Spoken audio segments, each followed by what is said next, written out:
without further ado, I would like to welcome Phyllis Green. And so Phyllis is an LA-based artist. She is currently part of our ceramic biennial, The Body, the Object, the Other. Phyllis received her Master of Fine Arts from the University of California in Los Angeles in 1981, and she has been awarded with fellowships from the California Community Foundation, the John Simon Guggenheim Memorial Foundation, and the National Endowment for the Arts. And in 2011, the Otis College of Art and Design presented a survey of her work titled Splendid Entities, 25 Years of Objects by Phyllis Green. So thank you, Phyllis. Thank you. So how are you doing? How's everything in the studio? How have you been? Things are good. I've been indoors a lot, as you might expect. But I've been working on a project, which I'll talk about later, for a long time. And I had a very labor-intensive part of the project to complete. And really, it took me 7 weeks to do what I wanted to do. So I was glad to be self-isolated because I could give my attention to that project. And I'm almost finished. And the beauty of it is not particularly stimulating, but it is something that I can do when I was at the beginning of this situation, watching CNN a lot, and then switching over and watching Netflix and Prime. So I was able to do a lot of work on this project during this time. And now, so far into it, and with half again as much to go, it seems, before we're out in the world, I have a lot of things to do. So I'm pleased about that. That's great. I can think of the times as busy as I was. I'm retired from teaching, but I taught a lot for years and did many other things at the same time. And there were times when I wished for some self-isolation. So now I have it. Yeah, it's true. I mean, that's one of the really nice things about a lot of craft-based media, like hand stitching, or even like hand sewing, or even like coiling and working with ceramics. There's these kind of like meditative, repetitive processes that, so a lot of them, maybe not ceramics, but a lot of these projects you could just do at home, at kind of like at the ease at your time. I am at home, but I'm very lucky to have a beautiful studio, which I'm sitting in now, at the across from my house. So on the same lot, we've got that's nice. A studio which is very light and very easy to get to. So really, this self-isolation or the quarantine has not impeded my work process at all. Yeah, nice one. So that's good. That makes sense. So actually, I do have a few questions, but somebody wants to see your studio already. But actually, before we get a little tour of the studio, I think before we get a little tour of the studio, maybe you can tell us a little bit about your work in the exhibition. So I'm going to show a photo of some of the work in the exhibition. Right. Actually, you mentioned that exhibition at Otis, the survey show, 25 years survey show. It was curated by Joe Loria and Christian. And in that show, I included in the first installation of Odd Old Things. And those are the pieces, not exactly the same pieces, but those are the pieces that are part of this exhibition. And they're definitely figure related, and more specifically, they were inspired by the Degas ballerina figure that's in the Norton Simon Museum. Everybody knows Degas as a painter of ballerinas, but he also did some sculpture of ballerinas with tulle skirts. And so I thought of these when I was working on the pieces, and made some skirts that were tulle, but some skirts that were muslin because that's the material that Degas used, and although they've been restored a number of times. And so I did some muslin and some tulle skirts. And I wanted there to be an irony that there seem to be dancers, but since they're clunky and that they're not very limber and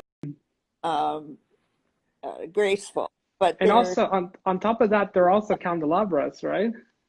That's right. It's part of the functional. I started making the pieces, the original pieces, 2009, and I was interested in the aspect of functionality, and that's part of my ceramics background and part of my orientation toward working with clay. Although I really have spent most of my life as an artist making work that relates to the figure, but more so as fragments, skeletal fragments, organs, bones, and not representational figures. Although you know that some time ago, I guess it was in 2015, I showed a really large, right, the fall, right? The autobiographical large sculpture self-portrait that was in the window of the Craft Contemporary, and that was inspired by Charles Ray's large figure piece that was included in Helter Skelter, and that was very influential to me. And I repurposed that and made the figure as me, but it was the same scale as the piece that Charles Ray made. I remember that because I was actually, I believe that was when that exhibition run was when I started working for the museum. That's right. It was early on in your tenure with the museum. And I mean, even today, I still see, I mean, there is a lot of like formal similarities in aesthetics with some of the pieces that are in the exhibition now. And those, I mean, there was this fiber component to them. These have these fiber components, but then also that oxidation finish that you were able to create on that piece. Someone's very similar. Started those pieces. I spent a number of years really exploring animation, digital animation. I was interested in the comparing the actual things and virtual things. So I made a number of ceramic pieces, and they had digital animations accompanying them. I spent a number of years learning animation software, which I didn't have any experience with. It started off with CAD software, and then I went into 3D Studio Max, and that was really cerebral. And doing computer work in a clay studio is not the greatest idea because of the dust. So I kept my clay work on one side and my computer stuff in a table on the other side. But I was really felt like I was getting away from touching things. And so I vowed at the end of the last animation project I did, that I wanted to do something really clay, really sort of hands-on clay. Yeah. And that's how these figures came about. I made a bunch of big press molds and made these in groups and piled them up, I made them to fit together. So I started with some really small ones, and then I had some that were like 3 tiers high. I think I have one upstairs that's 2 tiers high. Yeah, so, and I even remember the really, really small ones because you had one at one of our auctions once. About, fit into the palm of your hand sort of size, right? Yeah, yeah. And I make those sometimes. I have one in my studio that I promised to an auction that has been postponed that I'm working on. So I do make new ones occasionally, but in that same style, and then I sew new clothes for them, and I have a Mm. whole box of different skirts, different outfits. And when I brought them all to the Right. museum, and I Yeah. installing, and I could sort of try different ones on and see which ones I would use in this installation. Yeah. And actually, if anyone that's tuned in right now, you can check out one of the images on our feed where Phyllis is actually dressing some of the works in the exhibition when she was installing. And mouth also in that image. You what? I have a pen in my mouth, Oh, rating or some sort of artists at work. symbol. And actually, look, Chimento just is waving and saying, "We love Phyllis Green." Hi, Um, we love Eva. and they mentioned the live stream that we were doing with the earlier piece. So yeah, so we have a few other questions.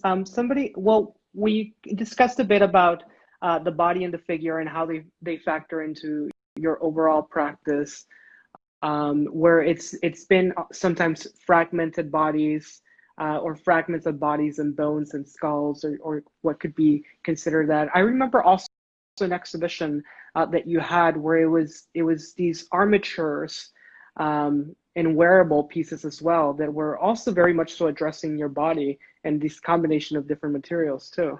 Those were done uh, just before I did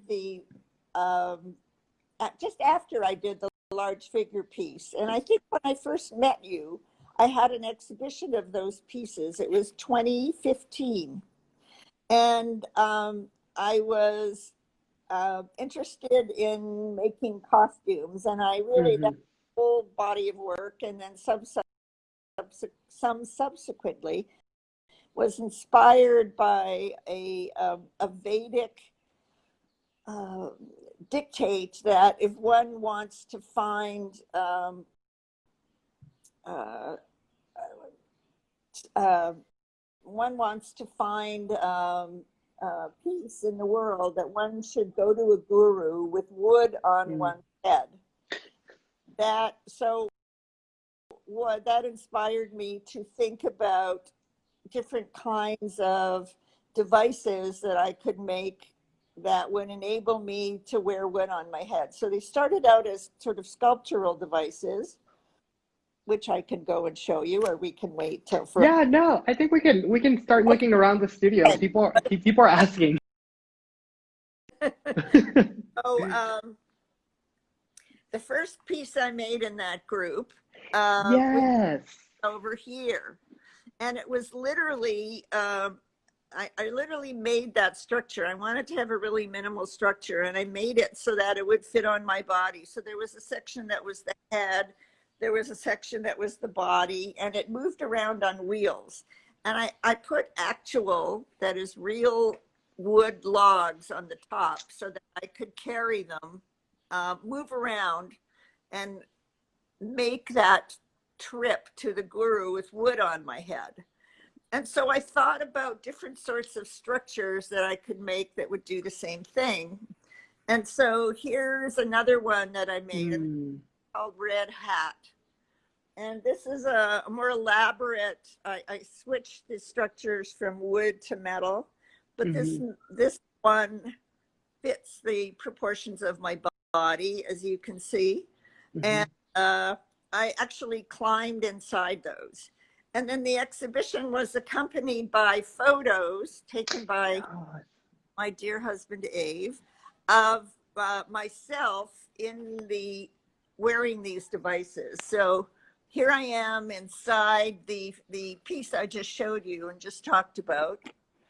And here is a much more Oh, yes. one that actually looks kind of like a burqa. It's more of a cover up. This one has ceramic logs on the top. I don't have it Mm-hmm. here because it's in one of the exhibitions I'm in that's been shut down. I Mm. have it here to show you, but it was a metal structure that was powder coated, and it had a large drapey like fabric cover, something that would be very good to wear these days going out during COVID. So when I get that back, I can put it into use. You could go take a walk around the neighborhood with it. Scary. There were also some pieces that were hats, and this is very directly, you can see it's something that I could use to carry wood on my head, and it's a hat with a strap underneath. And I also have a photo of me wearing that over here. Ah, yes. Me wearing that hat. And so that was me carrying wood on my head. And I've really been a student of Vedanta, which is a kind of a Hinduism, one of the great religions that are part of Hinduism. And so I go walking around in circles, but I have been inspired by Vedic texts for a long time in my work, and was inspired by that. And then the exhibition that I had at Cimento in 2017 was also inspired by that, and it had a number of pieces that were based on Vedic thought, based on advice that you could find in the Vedas. And that was a clothing, the reason I switched to, and that was a real clothing piece also that I can show you. And this is the piece. It's yes. And I think this coat, the title of this piece expresses the sort of essence of Vedanta, which is close your eyes and feel peace. Open them, ask what I can do in this world. And so I made this coat that looks like an army coat. It's made out of canvas, but I made it with an actual coat pattern, and I lined the inside with feathers. So, and it's suspended from the ceiling by this wooden pole. And so it's kind of a dream, kind of an ideal. And what about those feathers, Phyllis? What made you line the jacket with feathers? Well, I think about feathers as sort of a ethereal kind of material.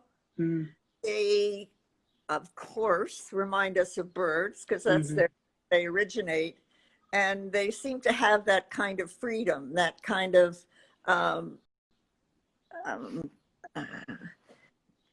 they seem to be sort of partly on the ground and partly of the heavens. That's beautiful. It's a very evocative material. And actually in that same show, I had this large piece. Oh, wow. Like a hassock, and it's a circular metal structure that's all covered with feathers that looks like some kind of divine throne. And actually this piece was inspired by something that I saw near Oaxaca, and it was I'm sadly not getting the name in my head, but it was a place where citizens of a certain class were taken to die, and they all had beds that were made, that were solid feathers, like about 6 feet high, all made out of feathers, because it was considered a good vehicle to take one from this world to the next. Oh, and wow. so I thought this fit in with my interest in feathers, and also with my my interest in functionality, that this was sort of furniture, that it was something that would be evokes all kinds of images of other worlds, I feel. So we have a question, Phyllis, from, well, actually we have two questions, but the first one is from Blue McRide. Hello, Blue McRide. So Phyllis, you use a lot of different materials in your work. Can you please speak about when and why do you decide to work in a medium different than clay? Well, I do have, you and I have what we have in common. One of the things that we have in common is that we have a graduate degree in ceramics. Although I know you went to Cal Arts and your degree doesn't say so. I got an MFA from UCLA and mine doesn't.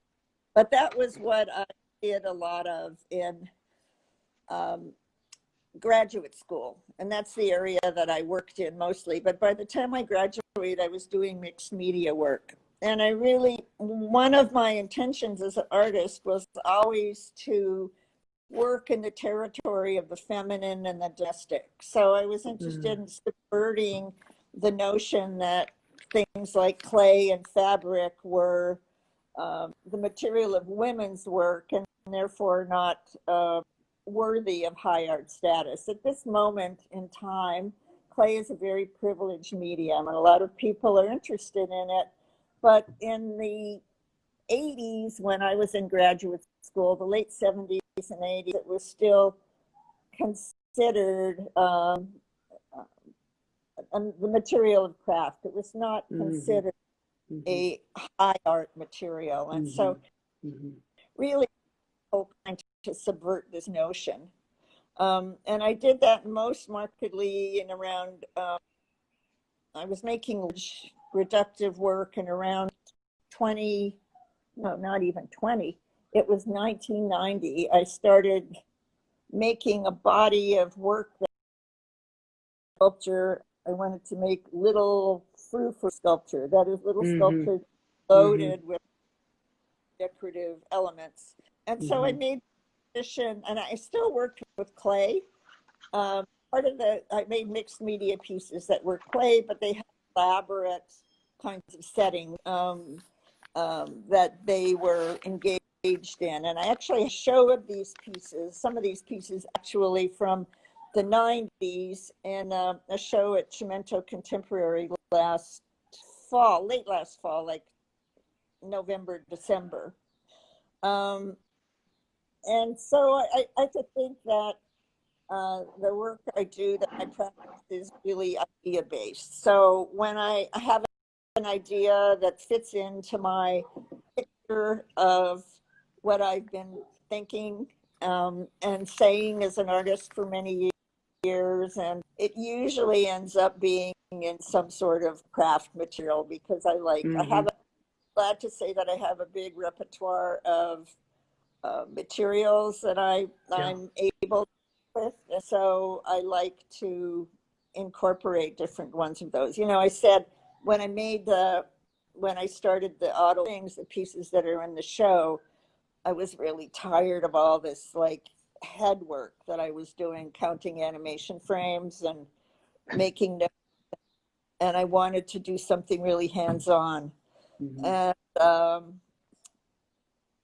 that's where I mean, it's interesting. I mean, from seeing from a lot of the different bodies of work and even the different pieces that you have, there is always kind of this synchronous or dichotomy or kind of these both like binaries and non-binaries that happen with a lot of the materials that are combined, either like wood or steel or feathers and canvas, tool and ceramics. And there's always kind of almost these like undermining of or kind of rewriting the way that we relate to one material when it's placed alongside the other material, which is really interesting. Successful. I like to do that. And I have, you know, a lot of stuff around here. If you noticed, I have, it's not a good idea to combine clay and but I have kilns.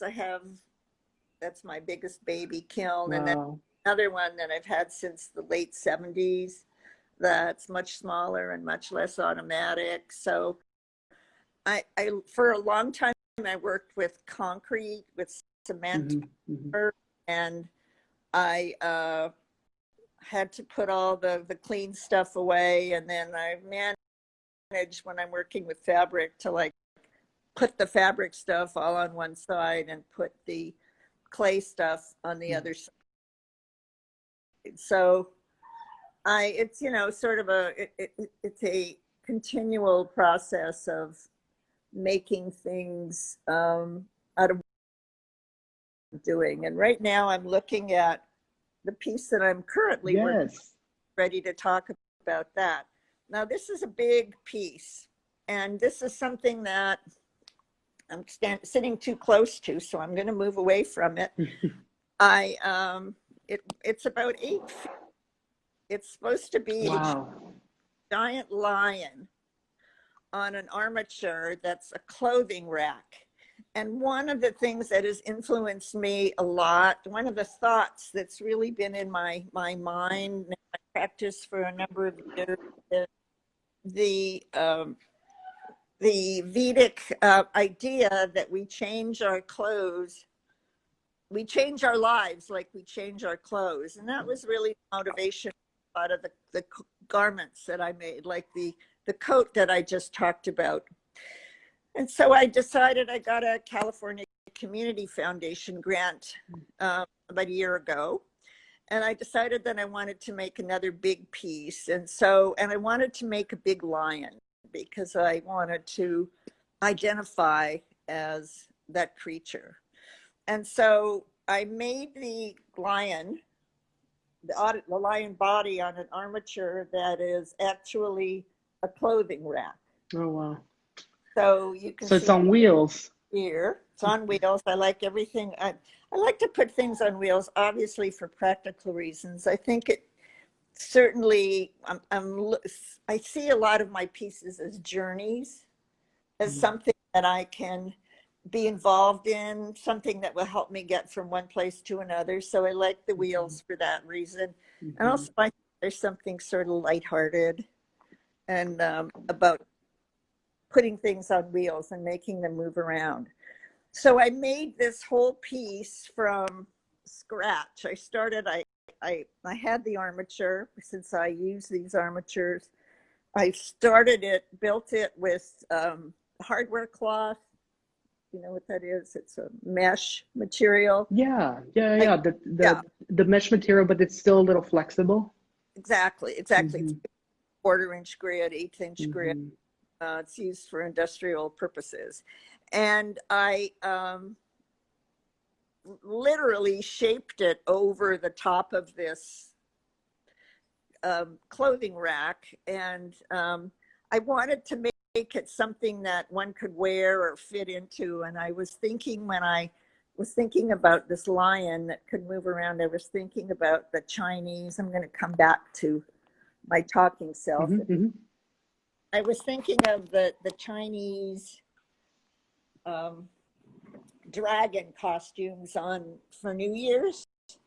You know, like big head, the dragon head. In the costume at the back. And so I wanted something that I and others could fit under. And I've also finished the side with a kind of fabric. I did that first. And now I'm just working on the surface coating, and I haven't showed you the head yet, but the head is this lion, this over, and it actually fits on my head, and it's still in the aqua resin stage. You can see that, and I haven't put the surface coating on it, and I haven't. I'm not as far along. Now this is not the coating that you see on here. It's just a sort of a paint coating. I had it. I made the armature out of metal, and then I put the aqua resin over to make it rigid. And I made it, and then I covered it with a kind of foam material, and then some padding, so that I get more of a body kind of contour under it. So it's kind of like a big stuffed animal and a big tail, but it's a hollow tail. And if you want to see the videos that I've done using the clothing and kind of a performance, using them as performance props, because I see them at that also. You can look on my website, which is phyllisgreen.net, and if you look under Life After Life After Life, which was the name of the show, it's temporary, you can see that the video of this performance that I did with different people putting these clothes, changing the clothes around, changing their life. And actually, Shamenta was just mentioning that there's, I think somebody was asking about it and said it's also available on YouTube, but do check out Phyllis's website as well. And they mentioned that Blue McBride was one of the various performers that was in. Wasn't, you know, I wish she was. She's a friend of, but I was looking, I made these costumes that's my bird talking in the background. Quiet. I was looking, I started to make a series of garments that started out as one that fit me, and then I made the pattern bigger and bigger and bigger. And so the first people that I asked to be in the performance fit the clothes. And so it wasn't Blue, and you're bringing up a bad subject, Eva. Oh no. Well, we do have Holly Jerger does have a question. She's always in my thoughts and will be in a performance someday. Well, you know, I come from the feminist art movement of the 70s, and there was a great interest in performance art at that time, obviously, and great part of the feminist art movement of the 70s was the contributions by people like Suzanne Lacey as performance artists. I was too shy to be a performance artist. I always was an object maker. And but you almost ended up creating objects that serve as a performative object, right? Like there's I was or implied movement and right. I really wanted to perform in those, so it took me a number of years to feel like I was able to that I would one of my pieces and move around in it, which is what I do. That we got the pieces for carrying wood on your. I do intend to do that with the lion that I'm working on now. I can put the lion mask on. Oh, yes. Lion. Oh my God, that's amazing. So. Wow. The lion head, a little, it does fit me, and I've made it so that it will come. It fits. I'll show you where it fits. It fits on the end of the neck here, and I've got grommets on the back. On and take it off, and it will stay on there. Oh, that's amazing. Here I am back. That's incredible. Let's see. I think, well, Holly, actually, we just answered a few questions that we had, which was, were you influenced by performance art? And Holly had also asked, can you speak more about the significance of performance and dramatic staging in your work? Well, actually, I touched on that recently, you know, like a month or two ago. And I really never, that was not included in as an aspect of my work until 2015. In fact, the way the first performance was actually a walkthrough, and I wanted to, during the show, one was confronted by a gallery where all the objects and then the portraits that I showed you were on the wall to reveal how those things were actually worn, that they were more than just to contemplate, that they were also objects to be worn. And in a first performance, I was actually modeling these garments.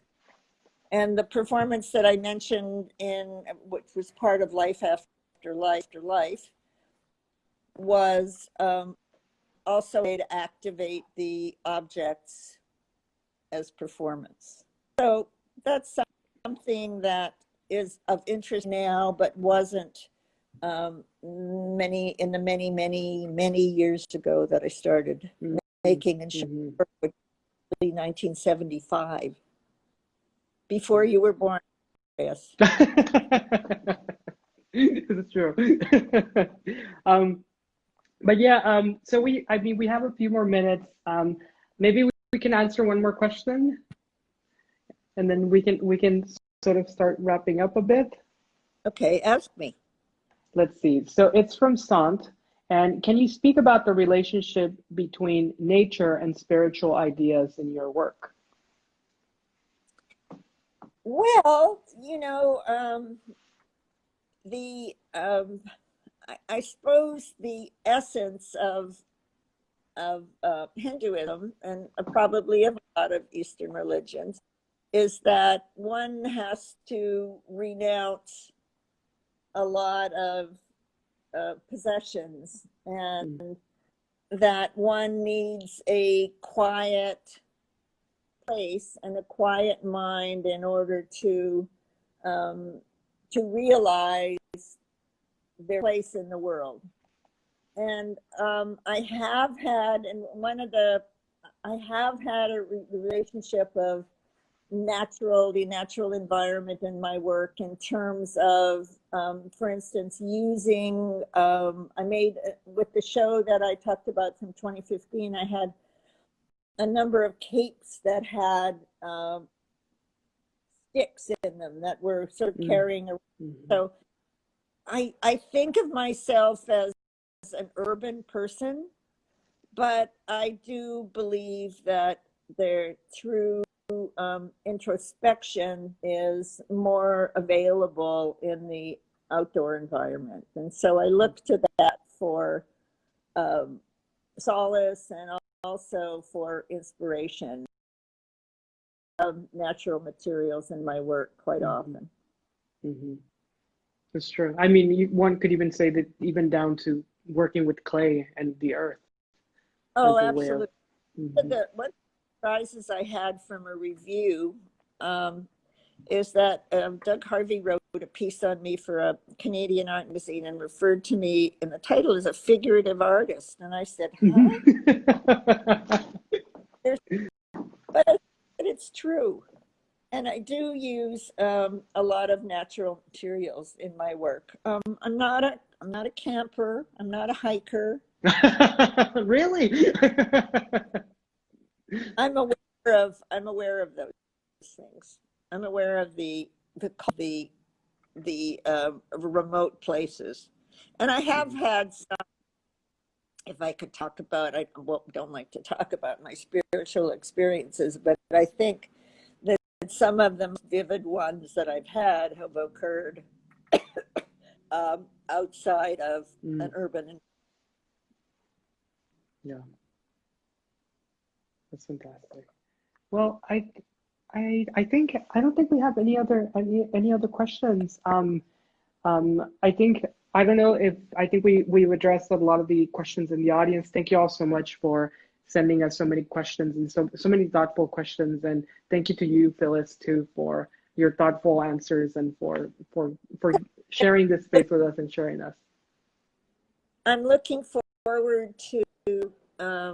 It might not be for a few months, but with that a time when the museum is open again, so that other people can come see the show, can come to Craft Book Art. That's true. A number of people were able to see it before those, but there will be hopefully more time to see it before it's closed now. Is it December, Andreas? I know you. Yes, yeah. So we were looking to extend it all the way through the end of the year. Right. Okay, great. All right. Yeah.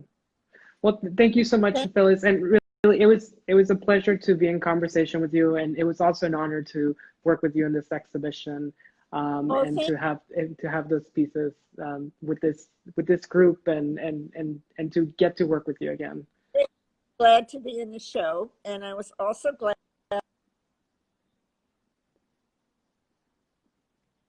I was the oldest person in the show, which is a first, and I enjoy. So thank you. No, totally. I mean, and it's actually had been one of the things that, I mean, we try to think about in with these two biennials, and it's kind of really giving a platform in this pretty broad conversation of ceramics and how it's expanded and where it is today with perhaps some like younger artists that are just graduating right now from UCLA or from Otis, or USC, places where you have taught or that you have visited.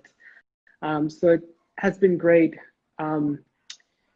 Also showing kind of like the bodies of work that artists who opened up those doors and those conversations, and that continue to do amazing work right now.